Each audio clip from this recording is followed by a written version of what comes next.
Hello students, technical study সেন্টারে সবাইকে স্বাগত। আজ আছে আমি তোমাদের সাথে বিসিবি স্যার টেকনিক্যাল স্টাডি সেন্টারের পক্ষ থেকে। তো আমরা প্রতিনিয়ত বিভিন্ন গভর্নমেন্ট জবের ভিডিও আপলোড করে থাকি, বিভিন্ন ইনফরমেশন আপলোড করি, যেটা তোমাদের আপকামিং এক্সাম সম্বন্ধে একটা আইডিয়া দিয়ে থাকি এবং যাতে তোমরা খুব সহজে খুব তাড়াতাড়ি প্রিপারেশন করে জব ক্র্যাক করতে পারো। তো আজকের ভিডিওটা একটু সম্পূর্ণ আলাদা বলতে এটাই যে তোমরা অলরেডি থাম্বনেলে দেখতে পাচ্ছ আমরা কি নিয়ে আজকে ভিডিওটা তোমাদের সাথে আপলোড করছি বা কি নিয়ে আলোচনা করেছি। তো আজকের ভিডিওটা হচ্ছে প্রাইভেট জব নিয়ে, ঠিক আছে? কেন প্রাইভেট জব নিয়ে আমি এই ইনফরমেশনটা তোমাদের সাথে শেয়ার করছি সেটা আমি এই ভিডিওর লাস্টে বলবো, এবং এই প্রাইভেট জব পাওয়ার জন্য যে কত স্টুডেন্টকে কতভাবে ফাইট করতে হচ্ছে সেগুলো সব আমরা এই ভিডিওতে আলোচনা করব। অ্যাকচুয়ালি দেখো, প্রত্যেক মানুষ, প্রত্যেকটা স্টুডেন্ট প্রত্যেকেই কিন্তু জীবনে ভালো পজিশনে যেতে চায়, ভালোভাবে ক্যারিয়ার তৈরি করতে চায়, ভালোভাবে দাঁড়াতে চায়। সবকিছু হওয়ার পেছনে যেটা দরকার সেটা হচ্ছে একটা কাজ যদি তুমি ভালো পারো বা কাজ যদি তুমি ভালো করতে পারো, ভালো চাকরি পাও, তো সেই চাকরির মাধ্যমে তুমি তোমার আর্নিং থেকে শুরু করে ফিউচার সব কিছু রেডি করতে পারো। তো ভালো কাজ পেতে হলে আমাদের যেটা দরকার সেটা হচ্ছে একটা প্রিপারেশন বা একটা স্টাডি বা তোমার ডিগ্রি, সেটা আইটিআই হোক, ডিপ্লোমা হোক, বিটে হোক বা গ্র্যাজুয়েশন হোক, সেটা এডুকেশনাল হোক বা টেকনিক্যাল হোক। তো আমরা প্রত্যেকেই একটা ডিগ্রি, ডিপ্লোমা, এডুকেশনাল ম্যাটারের উপর কভার আপ করি যাতে আমরা একটা ভালো কাজ পাই। তো ভালো কাজ বলতে আমরা কোনটা বুঝি? ভালো কাজ বলতে এমন একটা কাজ যেটার মাধ্যমে আমি আমার লাইফটাকে স্পেন্ড করতে পারবো খুব ভালোভাবে, যেখানে কোনো টাকার অভাব থাকবে না, যেখানে আমি আমার শখটা পূরণ করতে পারবো, যেখানে আমি ফ্যামিলিকে সাপোর্ট দিতে পারবো। কিন্তু এই কাজ পাওয়াটাও খুব একটা সুবিধের নয়, কিন্তু আবার অসম্ভবও নয়। তো প্রত্যেকটা জিনিসকে পেতে হলে তার উপর একটা ফোকাস কিন্তু খুব ভালোভাবে দিতে হয়। তো আমরা এখন যে ফোকাসটা দিচ্ছি সেটা হচ্ছে একটা ভালো চাকরি। তো সেই ফোকাসটা চাকরির উপর যদি দিয়ে থাকি, তাহলে ভালো চাকরি যদি বলতে চাই তাহলে সেটা হচ্ছে একটা গভর্নমেন্ট জব, একটা এমন গভর্নমেন্ট জব যে জবটা পেলে আমি আমার হাই স্যালারির উপর আমার পুরো জীবনটা দাঁড়িয়ে যাবে। কিন্তু এই গভর্নমেন্ট জব পাওয়াটা খুব শক্ত হলেও অসম্ভব নয়, আগেই বলেছি এখনো বলছি। তো এই গভর্নমেন্ট জব প্রিপারেশন আমাদের আফটার আইটিআই হোক, ডিপ্লোমা হোক বা বিটে হোক বা গ্র্যাজুয়েশনের পর থেকে আমরা স্টাডি শুরু করি। তো এই জব সঙ্গে সঙ্গে বললেই তো পাওয়া যায় না, তোমার প্রিপারেশন হবে, প্রস্তুতি কমপ্লিট হবে, তবেই তুমি পাবে। তো সেই গভর্নমেন্ট জবের সাইডে তখন আমাদের কি করতে হয়? একটা ভালো প্রাইভেট জবের চেষ্টা করতে হয়, যেহেতু আমরা সব প্রত্যেকেই চাই জব, একটা প্রাইভেট জব করতে করতে আমরা গভর্নমেন্ট জবের প্রিপারেশন করব।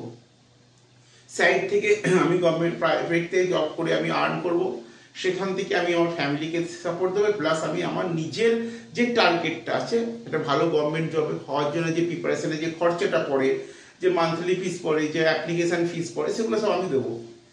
কিন্তু এই প্রাইভেট জব পাওয়াটাও কিন্তু এখনকার দিনে দুষ্কর হয়ে দাঁড়িয়েছে। খুব একটা এমন সিচুয়েশনের মধ্যে যাচ্ছে, একটা কম্পিটিশন মার্কেট, একটা কম্পিটিশন, আর বেশি কম্পিটিশন হচ্ছে ফ্রেশারদের, যারা হয়তো আইটিআই করেছো, ডিপ্লোমা বা বিটেক করেছো, পুরো ফ্রেশার, মানে তারা এখনো কোনো কাজে ঢোকেনি, সদ্য কলেজ পাস করেছো বা এন্ট্রান্স নিয়েছো। তারা অনেকেই আছে যারা কলেজ থেকে প্লেসমেন্ট দেওয়া হয়, তো কলেজ থেকে বিভিন্ন প্লেসমেন্ট পাচ্ছ, কিন্তু সেটা আবার নিজের জায়গায় নয়, কোনো বাইরে কোনো রাজ্যে, অন্য রাজ্যে, সেখানে গিয়ে দেখা যাচ্ছে প্লেসমেন্টে যে টাকাটা তুমি পাচ্ছ চাকরি করে, সেটাও সেখানে খরচা চালিয়ে শেষ, আবার তোমাকে বাড়ি থেকে টাকা পাঠাতে হচ্ছে। তাহলে সেরকম প্লেসমেন্ট করেও তোমার একটা খুব লাভ হচ্ছে না। সুতরাং তুমি পাড়ি দিচ্ছ নিজের দেশে বা নিজের বাড়ির দিকে বা নিজের রাজ্যে বা নিজের জেলাতে, সেখানে বাড়ি থেকে থেকে আমি একটা প্রাইভেট কাজ করব এবং প্রিপারেশন চালাবো। সেই প্রিপারেশনটা চালাতে হলে তোমার প্রাইভেটে জব করতে হবে। তো ফ্রেশার তুমি যেহেতু, সুতরাং ফ্রেশারদের কোম্পানি নিতেও চাইছে না, সে একটা কোম্পানিও ভাবছে যে এই ফ্রেশার ছেলেটাকে নিয়ে আমি মান্থলি 10,000 টাকা স্যালারি দেবো, এর উপর দিয়ে আমি কি টাকা তুলবো, আমার কি প্রফিট হবে? কারণ প্রত্যেকটা বিজনেসম্যানই একটা প্রফিট চায়, একটা ফ্যাক্টরির মালিকও সে প্রফিট করতে চাইবে, সে চাইবে একটা এক্সপিরিয়েন্স ছেলেকে নেব, একটা এক্সপিরিয়েন্স ছেলে যে আমার কাজটা করে দিতে পারবে এবং যার মধ্যে এমন কিছু নলেজ আছে, যা জ্ঞান আছে, সেই জ্ঞানটা দিয়ে আমার কাজটা করতে পারবে। কিন্তু সবসময় তো এক্সপিরিয়েন্স সবার পক্ষে সম্ভব নয়, কারণ তুমি একটা কলেজ থেকে বেরিয়েছি, তুমি ফ্রেশারই হবে। যখন তুমি কাজ করবে তখন তুমি এক্সপিরিয়েন্স, কিন্তু তোমাকে যদি কোনো কোম্পানি সুযোগ না দেয় কাজ করা, তাহলে তোমার এক্সপিরিয়েন্স হবে কি করে? সম্ভব নয়। তো সুতরাং এইরকম ফ্রেশার স্টুডেন্টরা বেসিক্যালি যখন ইন্টারভিউতে যাচ্ছে, সিভি তো সিলেক্ট হয়ে যাচ্ছে, সিভি সিলেক্ট হওয়ার পর যখন ইন্টারভিউতে বসছে, তখন ওনার কোম্পানির যে স্যাররা আছেন বা কোম্পানির যারা ডিরেক্টর আছেন বা এমডি যারা আছেন, তারা এখন ইন্টারভিউ নিচ্ছে, তারা স্যাটিসফাই হতে পারছেন না। তারা বিভিন্ন রকম কোশ্চেন করছে, সেই কোশ্চেনের উত্তর কিন্তু একটা স্টুডেন্টের থেকে পাওয়া যাচ্ছে না। আমাদের কথাটা হচ্ছে এখানেই যে ওই যে এক্সামিনাররা যারা কোশ্চেন থ্রো করছে তোমাদের দিকে, তাহলে এমন কি কোশ্চেন করছে তোমরা তার সাথে ম্যাচ করতে পারছো না, এই হচ্ছে একটা জায়গা।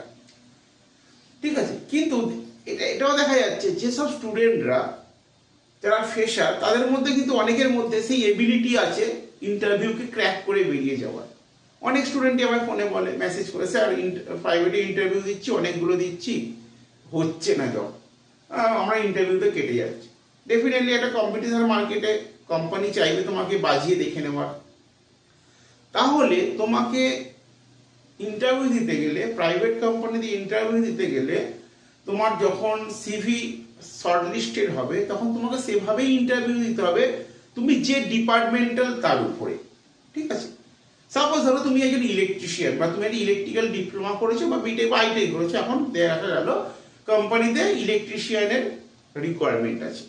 তো সুতরাং এটা এক্সপেক্ট কি করবে যে একজন কখনো যখন ইলেকট্রিশিয়ান যখন পরীক্ষা দিতে যাবে, মানে ইন্টারভিউতে যাবে, তখন তাকে বুঝে দিতে হবে তার বেসিক কনসেপ্টটা কিন্তু জানতে চাইবে। তুমি অনেক কিছু হায়ার নাই জানতে পারো, সেটা পসিবল নয়, কিন্তু বেসিক যেটা স্টার্টিং তোমার ইলেকট্রিক্যাল গ্রোথ, যেটা ফাউন্ডেশন, সেই জায়গাটা কিন্তু সে জানতে চাইবে। ফাউন্ডেশন মানে আমি তোমার কলেজের ফাউন্ডেশন বলছি না, ফাউন্ডেশন মানে তুমি যে কোর্সটা করেছো তার ডেপথ নলেজ ফাউন্ডেশনটা বলছি, সেটা জানতে চাইবে।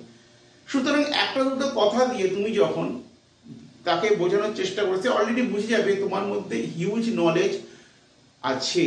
আর তুমি একটা ফ্রেশার স্টুডেন্ট হলেও তোমার মধ্যে সেই এবিলিটি আছে যেটা তুমি কাজটা খুব কম দিনের মধ্যে শিখে কাজটা করতে পারবে এবং কোম্পানিকে প্রফিট দেখাতে পারবে।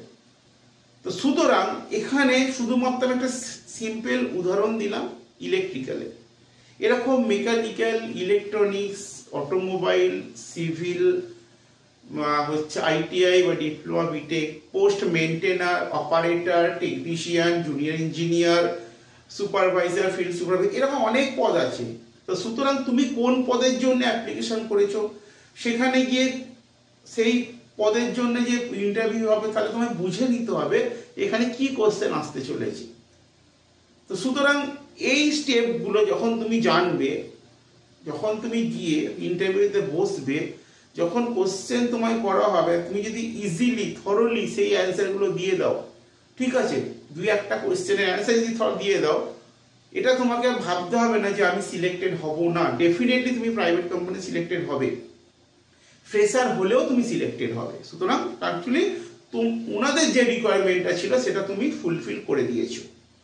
সুতরাং এরকম যারা প্রবলেম ফেস করছো যে প্রাইভেট কোম্পানিতে গিয়েও সিলেক্ট হচ্ছে না, এটা তার জন্য আমরা কিন্তু তোমাদের সাপোর্ট দেবো। কারণ কাজের সাপোর্ট দেবো, যেসব স্টুডেন্টরা গভর্নমেন্ট সার্ভিসের প্রিপারেশন নিচ্ছে অথচ প্রাইভেট জব পাচ্ছে না, প্রাইভেট জব না পাওয়ার ফলে তাদের গভর্নমেন্টের প্রিপারেশনটাও ঠিকঠাক হচ্ছে না, তাদের জন্য আমরা সাপোর্ট দেবো। যদি এরকম কোনো স্টুডেন্ট আছো যারা প্রাইভেট জবে ইন্টারভিউতে বারবার ফেলিয়ার হয়ে যাচ্ছ, বা প্রাইভেট জবের লিঙ্কই খুঁজে পাচ্ছ না, যে আমি জব যে তুমি অ্যাপ্লিকেশন করবে কোথা থেকে প্রাইভেট জবগুলো পাবো সেটাও যদি খুঁজে না পাও, তাহলে এখানে একটা ব্যাপার আছে। এই কথা কি বলি, এখানে একটা ফোর্স অ্যাপ্লিকেশন করতে হয়। ফোর্স অ্যাপ্লিকেশন মিনস যেটাকে বলা হয়, সাপোজ ধরো কোন একটা কোম্পানিতে সেখানে জবের রিকোয়ারমেন্ট আছে, তাহলে জবের রিকোয়ারমেন্ট থাকার ফলে সেখানে কি করলো, কোম্পানি একটা অ্যাড দিল পেপারে বা যাতেও পিডিএতে অ্যাড দিল, আমার কোম্পানিতে লোক চাই, এই ডেটে ইন্টারভিউ আছে, সবাই সিভি এই মেলেতে আপলোড করো। ঠিক আছে, তো এখানে জবটা খালি হওয়ার পরে তুমি কি করলে, সেখানে অ্যাপ্লিকেশন করলে এবং তোমার সিভি সিলেক্টেড হলো, বাট তুমি ইন্টারভিউতে কেটে গেলে। কিন্তু এখানে একটা ফোর্স অ্যাপ্লিকেশন প্রসেস আছে, যে প্রসেসটা আমি অনেককে বলেছি, অনেকে কাজও পেয়েছি, ইভেন এই এক সপ্তাহের মধ্যে আমার 4-5 স্টুডেন্ট যারা চাকরি অলরেডি প্রাইভেট কোম্পানিতে পেয়ে গেছে। তো সেখানে কি হয়েছে, এখানের অ্যাপ্লিকেশন সিস্টেম, ফোর্স অ্যাপ্লিকেশন বলা হয়, সেই অ্যাপ্লিকেশনটা খুব সুন্দরভাবে লিখতে হয়। সেই অ্যাপ্লিকেশনটার মানে হচ্ছে একটা কোম্পানির ভ্যাকেন্সি হবে, তুমি জানো না, আমিও জানি না, কেউ জানি না, কিন্তু কোনো না কোনো কোম্পানিতে ভ্যাকেন্সি তো হবেই, প্রতি বছরই হবে, প্রতি মাসেই হবে, কোনো না কোনো কোম্পানিতে হবেই, ঠিক আছে। বা এই যে পুজো আসছে, পুজোর পরে অনেকেই কোম্পানির লোক নেবে, এই যে ভ্যাকেন্সি হবে, তুমি অলরেডি একটা গেস করে এই force application with CV attachment করে কোম্পানির মেলে পাঠিয়ে দিলে, তুমি জানোই না কি কোম্পানিতে কাজে, জাস্ট পাঠিয়ে দিলে। এরকম কিছু লিঙ্ক আছে যে লিঙ্কে এই ফোর্স অ্যাপ্লিকেশনগুলো প্রেস করতে হয়। সেখানে যদি তুমি দেখা যায় যে 10টা কোম্পানিকে এই লিঙ্কে প্রেস অ্যাপ্লিকেশন করো, ঠিক আছে, যেটা আমরা ফোর্স অ্যাপ্লিকেশন বলি, সেখানে প্রেস করে দাও, দেখবে ওই 10টা কোম্পানির মধ্যে 2জন থেকে 3জন তোমাকে কনফার্ম ডাকবে এবং একজন তোমাকে কনফার্ম চাকরি দেবে। কারণ তারা কি করবে, তারা বাইরে যখন ভ্যাকেন্সি হবে অলরেডি তারা বাইরে খবরটাকে পাবলিশ না করে যারা ফোর্স অ্যাপ্লিকেশন করেছিল তাদেরকে কল করে নেবে। এই যে ডাইরেক্ট ফোর্স অ্যাপ্লিকেশনে যে স্টুডেন্টরা জবটা পেয়ে যাচ্ছে, তখন তারা কিন্তু বাইরে পাবলিশ করছে না, তার ফলে আদার স্টুডেন্টরাও কিন্তু খোঁজ পাচ্ছে না জবে। এই জন্য অনেকে ভাবছে কোথায় প্রাইভেট কোম্পানি জবও তোমরা পাচ্ছি না, তাদের জবে অ্যাপ্লিকেশনে ওয়েট না করে তাকে ফোর্স করতে হবে, ফোর্স অ্যাপ্লিকেশন, সেই অ্যাপ্লিকেশনটা সুন্দরভাবে লিখতে হবে, সেটাও আমরা প্রসেস শিখিয়ে দিই। যে যদি কোনো এরকম স্টুডেন্ট আছো যারা এই প্রবলেমগুলো ফেস করছো, অ্যাপ্লিকেশনের সিস্টেম জানো না, বায়োডাটা কিভাবে দিতে হবে, এই বায়োডাটার ব্যাপারটা একটা বিশাল ম্যাটার। বায়োডাটা কিন্তু 2 পাতা 3 পাতা করলে হবে না, কারোর সময় নেই ওই বায়োডাটা 3 পাতা তোমার লেখা পড়বে। অনেকে ভাবে বায়োডাটাতে ভর্তি করে লিখে দিই, এটা হাবি জাবি করে বায়োডাটা, এতে কি হয়, ভ্যালুটা নষ্ট হয়ে যায়। বায়োডাটা হবে একটা পাতার মধ্যে, যেখানে ছোট ছোট পার্টে পুরো হিস্ট্রিটা লেখা থাকবে, সেটাও একটা সিস্টেম, সেটাও কিন্তু আমরা দেখিয়ে দিই। যদি কোনো এরকম স্টুডেন্ট আছে এই প্রবলেমগুলো ফেস করছো, গভর্নমেন্টে তো পাচ্ছই না, উপরন্তু প্রাইভেটেও পাচ্ছ না, অ্যাপ্লিকেশন সিস্টেম জানো না, কোথা থেকে চাকরি জোগাড় করবে সেই লিঙ্কগুলো জানো না, তাহলে তোমরা অবশ্যই আমাদের সেন্টারে এসো, আমরা ওখানে বসিয়ে কাউন্সিলিং করে তোমাকে সিস্টেমটা বুঝিয়ে দেবো। যেখানে অবশ্যই একটা কথা মনে রাখবে, এই সিস্টেমটা তাদেরই করাবো যারা গভর্নমেন্টের জন্য প্রিপারেশন করতে চায়, তাদের অ্যাকচুয়ালি গভর্নমেন্টের প্রিপারেশন করবে, সাইডে প্রাইভেটও করবে, তাদেরকে আমরা হেল্প করবো।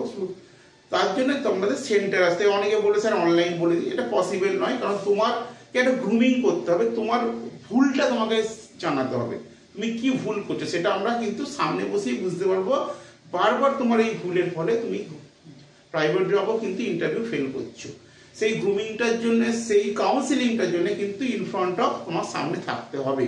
তো এই প্রবলেম ফেস করলে তোমরা আমার সানডেতে আমাদের সেন্টারে আসো, সেখানে আমরা বসিয়ে তোমাকে পুরো গ্রুমিং বা পুরো কাউন্সিলিং করে দেবো, সিস্টেমগুলো দেখবে ওই জবটা পাওয়াটা কোনো ফ্যাক্টর না, 1-2 সপ্তাহের মধ্যে তোমরা কিন্তু কোনো ভালো প্রাইভেট জবে ঢুকে পড়তে পারবে। অবশ্যই একটা কথা বলি, এর জন্য কোনো চার্জ লাগবে না, এটা শুধু আমাদের একটা হেল্প যাতে স্টুডেন্টরা চাকরি পায়। তোমরা যদি কেউ ভেবে থাকো এর জন্য কোনো টাকা পয়সা বা চার্জ লাগবে, কোনো টাকা পয়সা লাগবে না। তুমি যে কোম্পানিতে অ্যাপ্লিকেশন করবে সেখানে কোনো টাকা লাগবে না, আর তুমি যে আমার কাছে এসে যে হেল্পটা পাবে তার জন্য আমিও কোনো টাকা নেবো না, শুধু আমরা চেষ্টা করো তোমার জবটা যাতে হয়ে যায়, ব্যাস এইটুখানি। তো ভিডিওটা যদি ভালো লাগে লাইক শেয়ার কমেন্টস করো, এবং তোমরা তোমাদের বন্ধু আরও সবাইকে শেয়ার করো, যাতে তোমরা খুব তাড়াতাড়ি একটা ভালো গভর্নমেন্ট জবও যেরকম পেতে পারো, তেমনি ভালো প্রাইভেট জবও পেতে পারো। তাহলে ভিডিওটা এখানে স্টপ করছি, বাই।